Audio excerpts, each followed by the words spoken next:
Hello, guys. Welcome back to the podcast. Today, man, we have a problem.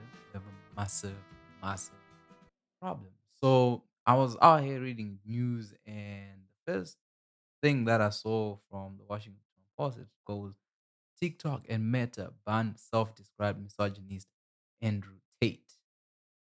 What an interesting article.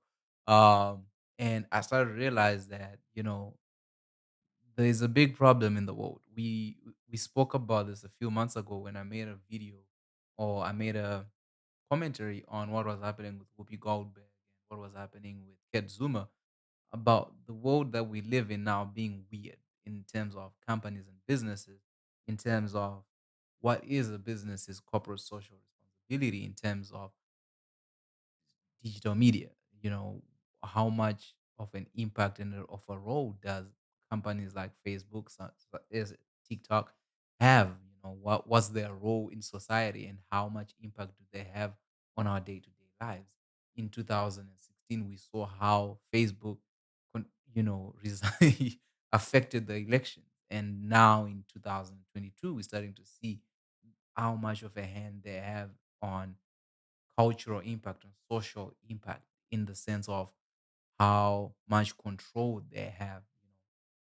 If you don't know the story that I'm talking about, it's about a guy called Andrew Tate. This guy has been blowing up for the past few weeks and months through social media. It's like anywhere you go, a clip of his pops up, and it's like, yo, who is this guy? And as much as hard as you try to ignore him, he's just there. He's in your presence.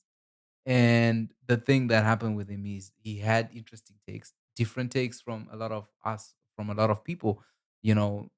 And a lot of times he say things that I would not say out loud, but I would be like, yeah, I agree with this brother on certain things that he's saying. And as a content creator myself, I was like, yo, whatever he's doing is quite interesting because the algorithms don't play on all these platforms, be it YouTube, Facebook, Instagram, TikTok.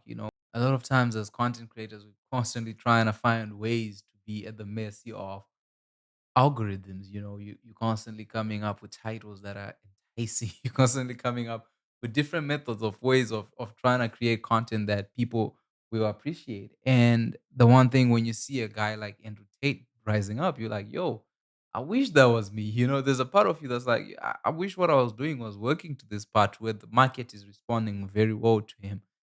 And a lot of times, people will follow in that same type of content. But the thing is, you for that type of content, it has to be authentic. It has to be who you are to be able to pull it off. I could not pull some of the things that he said, because I don't have the history. I don't have the the things to back up some of the things that Andrew Tate says.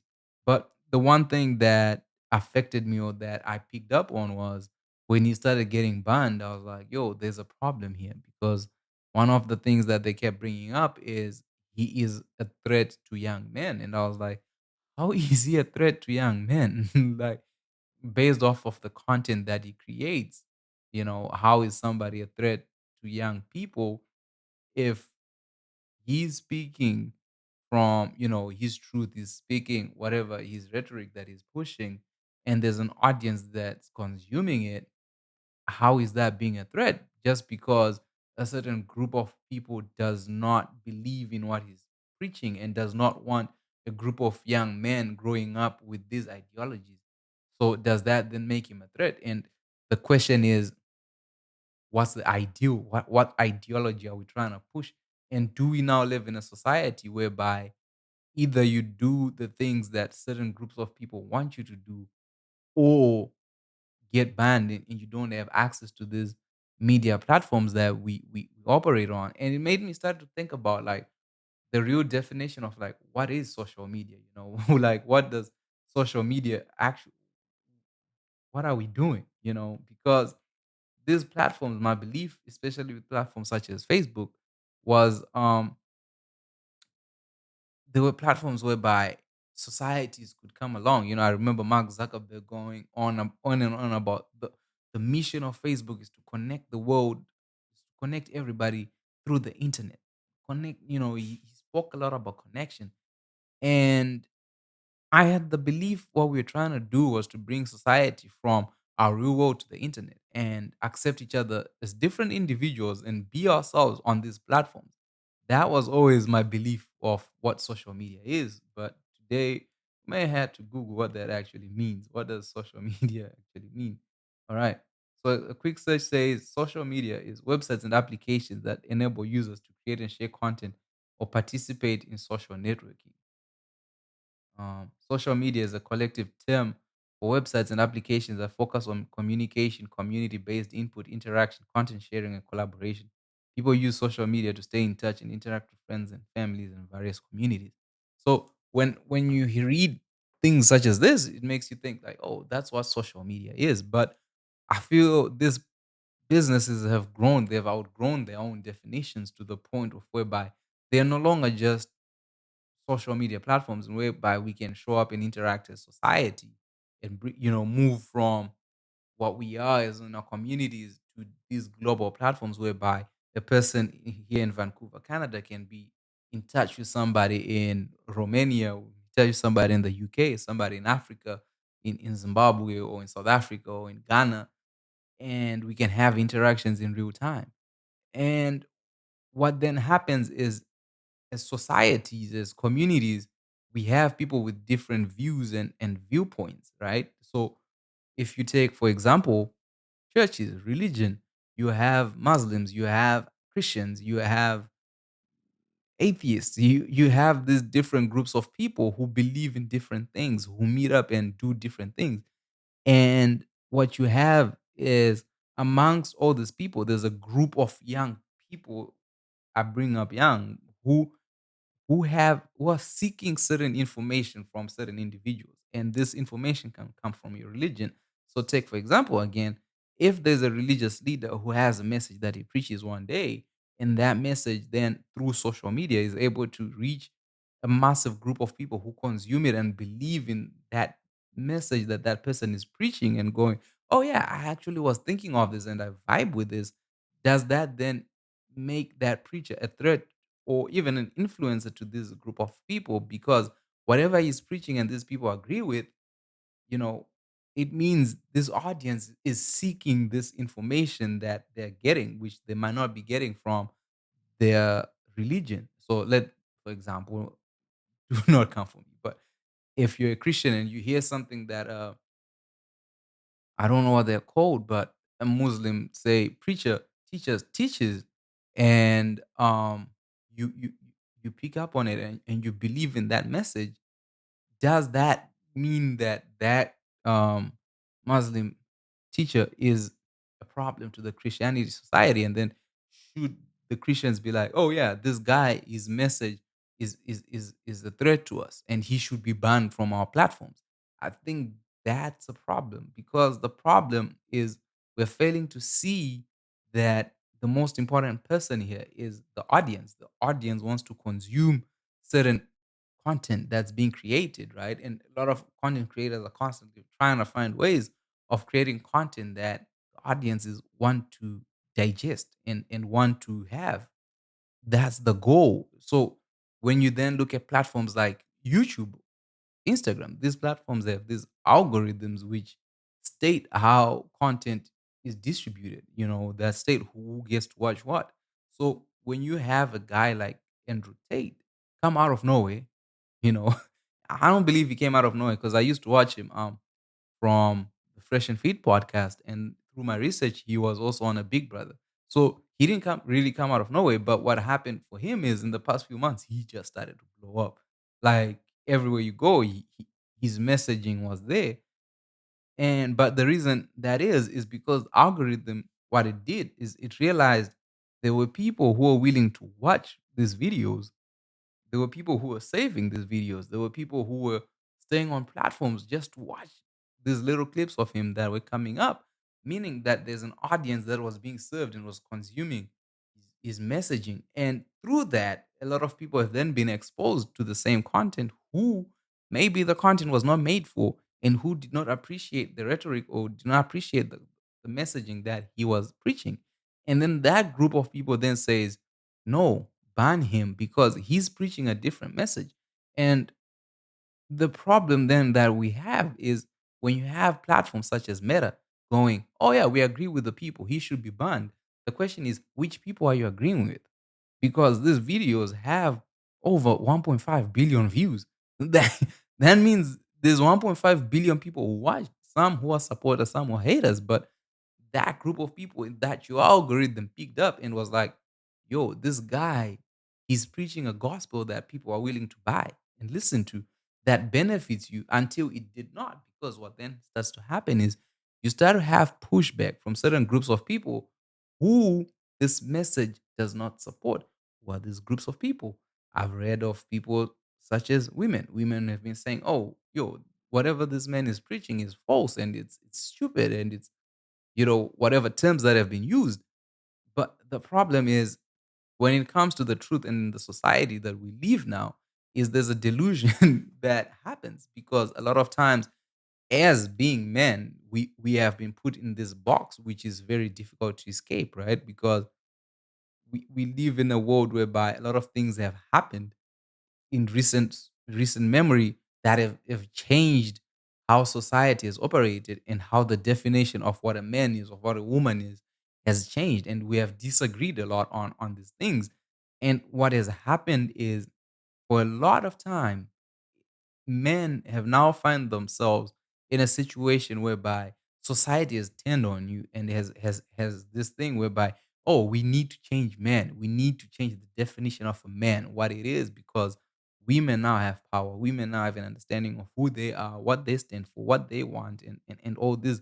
And for men our identity has been lost because there's no longer like wars that are happening. The society has developed to a point whereby what used to give men purpose has gone away to whereby you now have to reinvent yourself. And in most cases, for most men, it's constantly looking for that, right? There's a consequence of generations of fathers who have not been involved in their children's lives, and there are consequences to society and mental health and all these issues to whereby people are constantly looking for someone to look up to. And what has happened is we've been left with a certain message that we've received of, oh, this is what women want out of a man. And then what then happens is when the man comes around and says, oh, no, that's not what you want to be. What you want to be is like, this is what a man does. And men are constantly looking for that voice. The problem then is because the gospel he's preaching is different from the gospel that's being preached by a different group of section of people, we then have a problem because that group or section of people which then says this brother is a problem to young men is like, wait a minute, who are you to say that? You know, who are you? Who are you? Like, come out and say this is me. So, like for example, the article that we're going to read, from the Washington Post. This was posted on August 21 by Brittany Shammers. Let's read it. In the video splashed across the internet, Andrew Tate, a one-time kickboxing champion turned self-styled men's hope guru, is argued that women are the property of their husbands and should have kids, sit at home, be quiet, and make coffee. He has claimed that he needs authority over the women he dates, saying, "You can't be responsible for a dog if he doesn't obey you." He has said he would attack a woman who accused him of cheating and described himself as absolutely a misogynist. His fans have called him the king of toxic masculinity. Tate's content has rapidly spread across social media this summer, raking up millions of views and raising concerns about the impact on boys and young men who come across it. After seeing his popularity spike in recent months, he has bragged about his reach. Now Tate has been banned from TikTok, Facebook, and Instagram. In a statement to the Washington Post, a TikTok representative said Tate's account was removed for violating companies' policies that bar content that attacks, threatens, incites violence against, or otherwise dehumanizes an individual or a group based on attributes including sex. Meta is said it had removed Tate's official accounts on Facebook and Instagram, pointing to policies against dangerous organizations and individuals. Tate, a 35-year-old American-born British resident of Romania, who ran an online education coaching program called Hustlers University, did not immediately respond to a request for comment on Sunday. Other social media influencers, along several organizations that have supported survivors of sexual assault and domestic violence, had called for him to be booted off social media. Hope Not, Hope Not Hate, a Britain-based group that launched a petition calling for Tate to be deplatformed, described him as dangerous. The effect that Tate's brand of vitriolic misogyny can have on the young male audience is deeply concerning, Hope Not Hate said. His content is widely celebrated by his fans for having brought back traditional masculinity. However, we also know that misogyny can be a gateway to other extreme and discriminatory views. The group noted Daily Beast reporting that Tate's home in Romania was raided in April as part of a human trafficking investigation. No arrests have been made, and Tate is denied wrongdoing. Tate first gained notoriety in 2016 when he was kicked off the reality TV show Big Brother. The BBC reported after a video surfaced that appeared to show him hitting a woman. The pair later claimed that his actions were consensual. In 2017, he sparked online furor after posting on Twitter that women should take personal responsibility and protect themselves against sexual assault. In the thread, posted in reaction to the sexual assault claims against Harvey Weinstein, wrote, "If you put yourself in a position to be raped, you must bear some responsibility. I'm not saying it's okay you got raped." Twitter permanently suspended his account as a result. Tate initially had a following among far right circles on social media. NBC News reported he died in 2019. With InfoWars editor Paul Joseph Watson and Pizzagate conspiracy theory propagator Jack Posbeck, another proprietor of conspiracy theories, has called him a friend. He made several appearances on InfoWars. But it is in recent months that Tate has gone mainstream as videos and podcast interviews featuring took off on social media and it climbed on Google searches. By August, he had more than 4 million Instagram followers, videos tagged with his name, and reportedly been viewed 12.7 billion times. His sudden ubiquity did not happen organically, The Guardian reported. Paying members of Hustlers universities were directed to bombard social media platforms with his videos, selecting the most controversial to boost engagement in what experts described to the news outlet as manipulation of the algorithm. Among videos that gained traction was one in which he advised his followers to slap, grab, choke women in the bedroom, and another in which he said he dates 18 to 19-year-olds because it's easier to leave an imprint on them. Many of the videos that have drawn viewers on TikTok appear to have been posted by Tate's followers. A TikTok spokesperson told the Post, "Our investigation into this content is going ongoing, and we continue to remove violative accounts and videos that promote misogyny and other hateful behavior." Responding to criticism over his comments, Tate said in an interview that he plays an online character and coaches men to avoid toxic people as a whole. "It has nothing to do with hateful women," he told the outlet.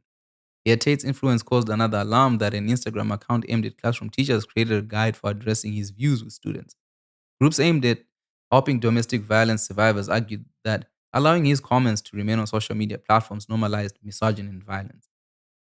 Zainab Gulumali, policy and public affairs manager at Women's Aid in Britain, told the Daily Mail, "Making derogatory comments and videos about abusing women is as dangerous as it's unacceptable. This normalizes the misogynistic and sexist attitudes which are the root of all violence against women and girls. Sexist actions and language that reinforce women's inequality have been tolerated for too long," she added. "It is vital that we all challenge these deep-rooted misogynistic attitudes, which normalize women being emotionally abused, belittled, and controlled, as well as physically harmed." So, as I read this, there's a lot of issues that pop up. You know what I mean? Like, there's a lot of issues that pop up for me. Which the first thing is, like I said, I don't know Andrew Tate. I'm not a follower. I'm not a member of the Hustlers University. I do not follow him in any capacity. But I've listened to some of the things that he's had to say, and I listened to his final video where he was saying certain clips of him were taken out of context and spread through the internet. And the scary part about the internet, we all know, is especially if you're in content creation, is any long form video that you make, people will just take a 15-second snippet of it. It might be you explaining something and then they'll destroy you. I've made videos on this as well. Joe Rogan comes to my head. And the thing is, like I was saying, we have a problem in society because we now live in a world where we don't contextualize the things people say. And when we don't agree, we run to ban and we ignore the facts. So, for example, the people who are calling for him to be banned, um, gender-based violence groups, I see their point and I can understand where they're coming from because when you have a person that can influence people to do certain things, you have to stop that person's influence by any means necessary, right? You want to stop the issues of gender-based violence. But then what that does is you're taking away from the real issue. The real issue is someone is comfortable in perpetuating and doing gender-based violence. You know what I mean? Like the reason a man hits a woman, like, or becomes violent, for me, it's no excuse to say Andrew Tate influenced me. That's nonsense.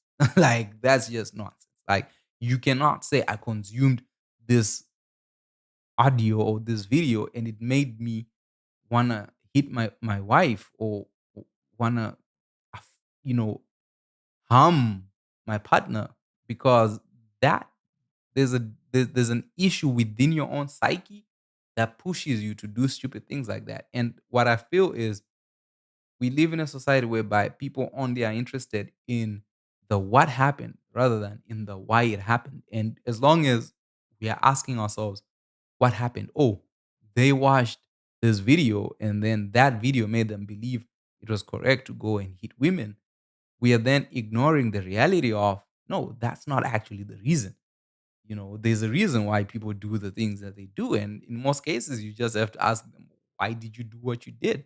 And in most cases, they'll answer that question. So for me, just to be like, oh, we don't want this content and the influence that it has on young men, it takes away the reality of young men speak. Young men are in these societies talking. They're seeing this behavior, either from their parents or people around them, that then influences them and makes them think it's correct to hit women. But what you have to do, if you do not want for people to hit women, for people to be engaged in GBV, the solution, in my belief, is there's need for education and there's need to show people like there's a different way of communicating and having conversations. Like when you feel frustrated, this is how you mitigate and handle your emotions. What should be happening is allowing people like Andrew Tate, with the influence that they have, to educate people on how to handle emotions and how to handle yourself within a situation when you find yourself speaking to a woman and not knowing, like, oh, I'm being rejected. What does that mean? How do I operate? There's need for conversations to happen. And when we look at some of the things that were brought up, man, come on. When you're saying, oh, he says a woman is his property. The essence of it, statements like that come from the belief of what a relationship is, in the sense that someone is with you and you believe that that person has the certain things that they have to do within their relationship. And I do understand the autonomy that women and men have within relationships. And only you and your partner can agree on the context of the relationship, on terms of like, oh, are you going to do ABC for a guy, and is that guy going to do ABC for you? You have no right, but it's within your own agreement. And I feel we now live in a society where people are like, oh no, what we want is to be in relationships, but we only want the good parts of relationships and not the bad parts. So listen, society has benefited men for a long time. And I do not believe there's any man out there who's like, I want to give up the privileges and rights that came with being a man. For example, you know, if you go to work and you come home, food is made, your house is cleaned, and all this is done, why would you ever think at what point do you think anyone's going to say, listen, we are now living in an equal society and I want to give that up? Like that's no, people can nod their heads and being like it's cool, but after an 8-hour day of work, you don't want to show up and start cooking and stuff, right? And I do understand conversations then have to happen to be like, yo, this is no longer the 60s. But as well, we cannot then ignore that to say, oh, people did not feel that way. Do not feel that way, right? For example, another example I can give you is the issues in pay equality. Like, listen, I do understand that women are underpaid. Pay them equally to me, but do not take away from my pay. That's the conversation. And these are things that most men want to say, but do not know how to say, right? And then when someone comes out and preaches that, it's like, yeah, I'm not going to give up my $50 an hour because you're making $20 an hour. It's up to the company to pay you $50 an hour, but not for me to be brought down to $30 so that you can make $30. Like that doesn't make sense. And I think that's been the issue. So the other things that when I started having problems with firms like TikTok, Facebook, YouTube is we cannot live in a society whereby a certain group of people has control over everybody. Because what happens for the next creator? You know, what happens for me if I do say something that a group of people do not agree with? Does that mean I run the risk of not being able to put out my content on your platforms because you guys do not want a world whereby people can speak their minds, especially men, in terms of things that we agree with, things that we speak about in locker rooms, in gyms, when no one's there? It's the same content we're bringing to the platform. What I think that is troubling is the sense that, you know, um, Andrew Tate is he perpetuates misogyny and he perpetuates all these things. The idea is that, but we see these things in movies. You know, it's been happening. It's if you look at films such as Peaky Blinders, the way women were treated in Peaky Blinders. If you look at shows Breaking Bad, these men have always been attractive to other men. And what happens with guys like Andrew Tate is they become real life people like this that people look up to and people are constantly looking them up. So are we gonna be in a society where we'll start saying, oh no, that character in Peaky Blinders should not be allowed because he's a bad influence to young people? Young people have been influenced by media for for for, for the for the last 28 years that I've been on this platform, on the platform called Earth. So what I feel like these media companies, TikTok, Facebook, and whoever, instead of trying to have these PR moves where you ban people because a certain group of people do not agree with them, there should be need for you to come out and say, on this video that you posted, you violated this policy of ours, you know? And I, Jenny, in the policy department, do ban you. And then we know, like, oh, this is why the brother was banned. But then to just say, oh, no, his videos influence young people to do the wrong thing. And then the question is, who influences the young people to do the right thing? And who are you to be the judge? You know, we stand up and fight for tech companies when the governments try to get their hands within them and say, no, the government should let tech companies move. But at this point, I feel like we're living in scary times because these people, I do understand businesses have the right to refuse your business, but governments have to step in because these people have power. This is massive power. Like the man has 12.7 billion views. He's banned within a day. His account's gone.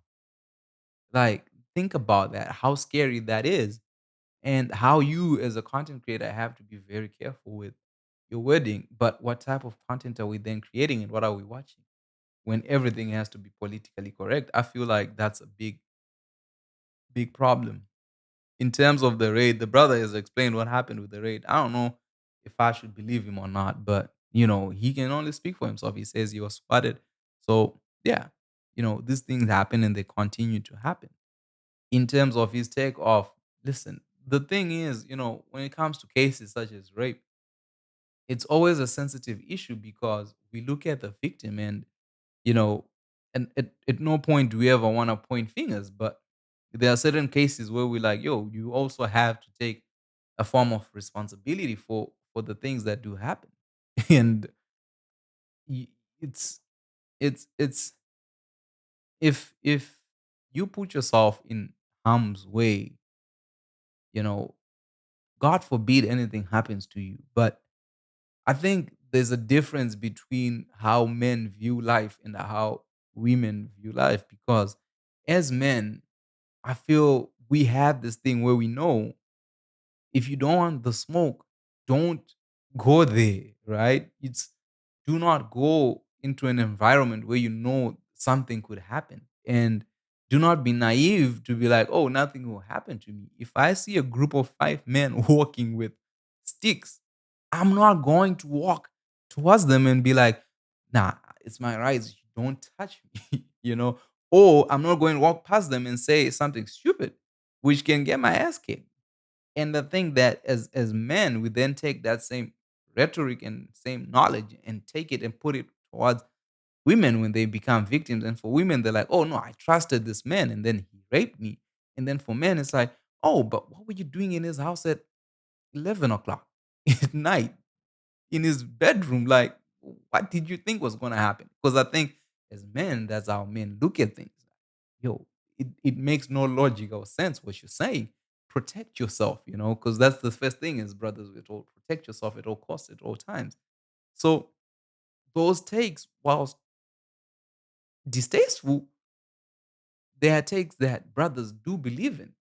So you live in a society whereby it's like, oh, how can you say that? But the thing is, you believe it, So we gotta live in a time, man, where we start to really think of what we're trying to achieve as a human race, as people, and how much power we want to allow these tech companies to have over our lives, and how much PR stunts will affect us. Okay, fine. Tate is gone now. They try to do the same thing with Fresh and Fit. Um, we've seen this with Trump. We've seen this, but the ultimate question is, what do we do now? Because it's getting scary. This stuff is getting scary. The way that you can just be banned because you said something that's off, and nobody's willing to have a conversation where they can educate you based off of your views and show you a different light. To Andrew Tate, man, I don't know this brother. And to his followers, yeah, let it be a learning moment. Don't run your mouth. That's seeking the smoke, and it came with it. We all know. But we really have a problem in our society because this cancel culture cannot be allowed to keep on being around, man, because it messes up how we move, and these hate groups will constantly win. With that said, I hope you guys got some value out of this. But what do you think of the case of Andrew Tate? Do you think he should have been banned? And do you think that any moment someone does and says something controversial, they should be banned? And does this then result in new platforms being built that allow people to speak their minds and be different? Because I think we now live in a society that's forcing us to be the same. And that's not a good thing. See ya next week.